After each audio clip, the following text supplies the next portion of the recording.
ঢাকার নবাবগঞ্জে নিজের ক্রয়কৃত জমিতে দেয়াল নির্মাণে বাধা দেওয়ার অভিযোগ উঠেছে বিক্রয়দাতার বিরুদ্ধে। ঘটনাটি নবাবগঞ্জের চুরাইন ইউনিয়নের বড় গোবিন্দপুর এলাকার।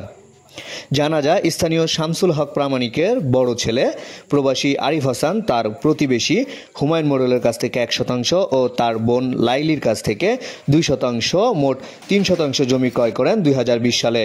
কিন্তু আরিফ হাসানের অভিযোগ, এখন পর্যন্ত তাকে তার ক্রয়কৃত জমিতে যেতে দিচ্ছে না হুমায়ুন মোড়লগং। এ পর্যন্ত সমাধানের লক্ষ্যে বেশ কয়েকবার বসা হয়েছিল। জমি মেপে বুঝিয়ে দেওয়া হলেও জায়গায় যেতে দেওয়া হয় না আরিফ হাসানকে। আমি আমার পাশের বাড়ির অল্প একটু সম্পত্তি, ওয়ারিশি সম্পত্তি বইনের অংশ আমি ক্রয় করি 2020 সালে।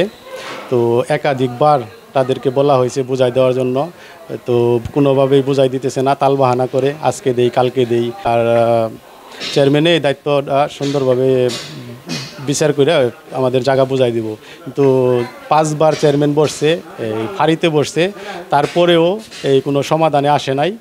তখন উনি তালবাহানা লাগাইছে আজকে না কালকে, কালকে না পরশু, এভাবে করতে করতে আমার সময় নষ্ট করে দিতেছে যে আমি কয়দিন পরে বিদেশে চলে যাব, তখন আর কিছু করতে পারবো না।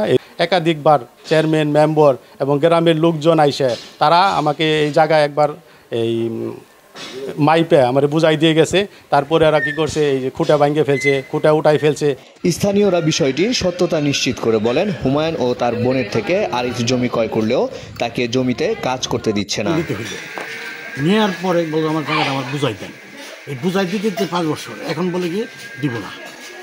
চিটার হুমায়ুন বেচাল জায়গা বইনের দিচ্ছে, এরকম এই চিটারি করার ভাই বোন যারা আছে পুরো এলাকায় আপনি জিজ্ঞাসা করেন, চিটার 1 নাম্বার।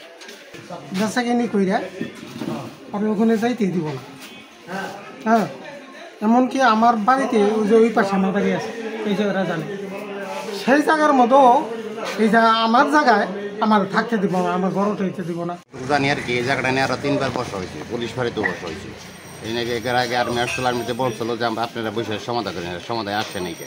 জায়গাটা কিনা হয়েছে হলে হুমায়ুনের বলে ওরা জায়গাটা বোঝাইও দিতে হবে না। বোঝাই দেওয়ার কারণে এই সবাই এই দেশের যারা আছে চেয়ারম্যান ফেয়ারম্যান যারা সবাই চেষ্টা করছে, ওরা বসে না। ওরা এই যে ওই যে হুমায়ুন যে যুক্ত আছে ওটা হলে বাটপাট ধরনের, ওইটা একবারে জায়গা না থাকলে আরেক বেচা আরেকখানে বেচা, এই কাজই করে থাকে হুমায়ুনের বোন তার হিস্সাটা বিক্রি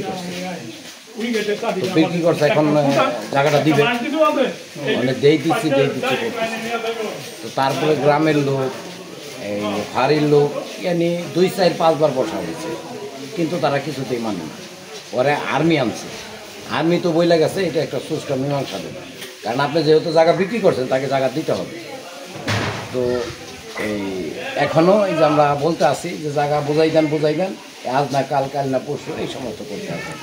এর জন্য বাধ্য হয়ে ওর জায়গায় ও স্থাপন করতে আছে, গোয়াল করতে আছে। এ বিষয়ে জানতে হুমায়ুন মোড়লের বাড়িতে গেলে তাকে পাওয়া যায়নি। তবে তার মেয়ে ইন্না বলেন, আরিফ কিছু না জানিয়েই আমাদের জমিতে দেয়াল নির্মাণ করছে। তবে আরিফ হাসানের 3% জমি ক্রয় বিষয়টি স্বীকার করেন তিনি। আব্বুর সাথে রাগ করে রাগের বশত বিক্রি করে ফেলে, কিন্তু উনি বলেছিল যে আপনার যদি না পাই আমি টাকা নিয়ে যাব, আপনি আমার জায়গা ফেরত নিয়ে যাবেন। তো উনি গিয়ে লাস্টে জোরের উপর দিয়ে এই কাজগুলো করতেছে। উনি আজকে একদম পুরো ফুল দিয়ে জোরের উপর করেছে, কিনেছে কিন্তু 2 দাগে, কিন্তু ওই কাগজে যে যার কাছ থেকে কিনেছে সে জায়গার মালিক না। এ বিষয়ে নবাবগঞ্জ থানার এসআই ফয়সাল জানান, এই নিয়ে ইতিপূর্বে বেশ কয়েকবার বসা হয়েছে। উভয় পক্ষকে শান্তি শৃঙ্খলা বজায় রাখতে নির্দেশনা দেওয়া হয়েছে।